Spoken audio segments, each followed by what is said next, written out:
Hello बच्चों, let's read this question. The question says, how had the imperial state in China been the major producers of printed material for a long time? Explain with example.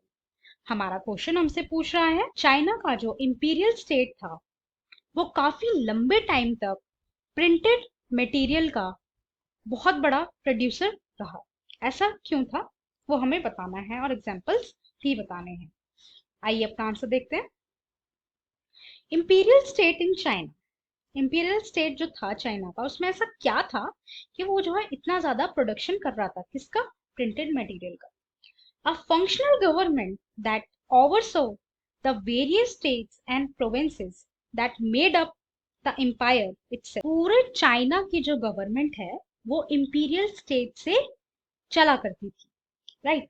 वहां पे govern किया जाता था बाकी other states को और other provinces को, which was govern at very top by an emperor. इस वजह से ये जो स्टेट था इंपीरियल स्टेट वो काफी ज्यादा टॉप स्टेट हो गया था चाइना में।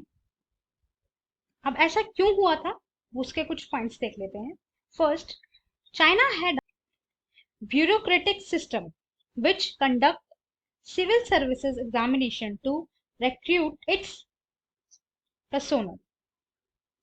चाइना में जो है काफी बड़े तौर पर ब्यूरोक्रेटिक सिस्टम फॉलो किया जाता है जिसके अंदर काफी सारे सिविल सर्विस एग्जामिनेशन कंडक्ट किए जाते थे। अब एग्जामिनेशन होगा तो स्टूडेंट्स हैं, जो लोग हैं, जो सिटीजन्स हैं, वो ऑब्वियसली पढ़ाई भी करेंगे। पढ़ाई किससे करेंगे? बुक से करेंगे।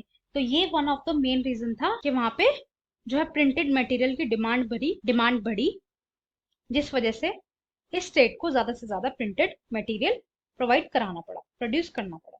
Second is text book for this examination were printed in large number under the sponsorship of the imperial state. इसी एग्जामिनेशन की वजह से बहुत सारी टेक्स्ट बुक जो हैं प्रिंट होना स्टार्ट हुई। और ये किसके स्पॉन्सरशिप में था? ये हो रहा था इंपीरियल स्टेट के स्पॉन्सरशिप में। Third, from the 16th century the number of candidates who were taking examination went up. It led to increased volume of printed material। 16th century में क्या हुआ, जो कैंडिडेट्स का नंबर था वो काफी ज्यादा बढ़ गया था। इस वजह से इधर कैंडिडेट्स बढ़े तो इधर मटेरियल की डिमांड भी बढ़ी। अब उस डिमांड को फुलफिल करने के लिए जो इंपीरियल स्टेट था उसने ज्यादा से ज्यादा जो है प्रिंट मटेरियल प्रोड्यूस करना स्टार्ट किया, राइट? सो ये रीजन थे कि जो इंपीरियल स्टेट था वो इतना ज्यादा प्रोडक्शन क्यों करता था प्रिंटेड मटेरियल। इसको एक एग्जाम्पल के थ्रू भी हम समझ सकते हैं। जैसे ये हो गया हमारा इंपीरियल स्टेट चाइना के बीच में, और ये हो गया हमारा बाकी सारा चाइना।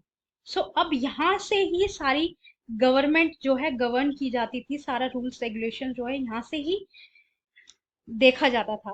तो ज्यादा पढ़े लिखे लोगों की जो है जरूरत कहाँ पे थी? वो इसी इंपीरियल स्टेट में थी। तो जैसी स्टेट की जरूरत होगी, जैसी डिमांड होगी, वैसे ही उसका आउटपुट जो है गवर्नमेंट को देना पड़ता है, राइट?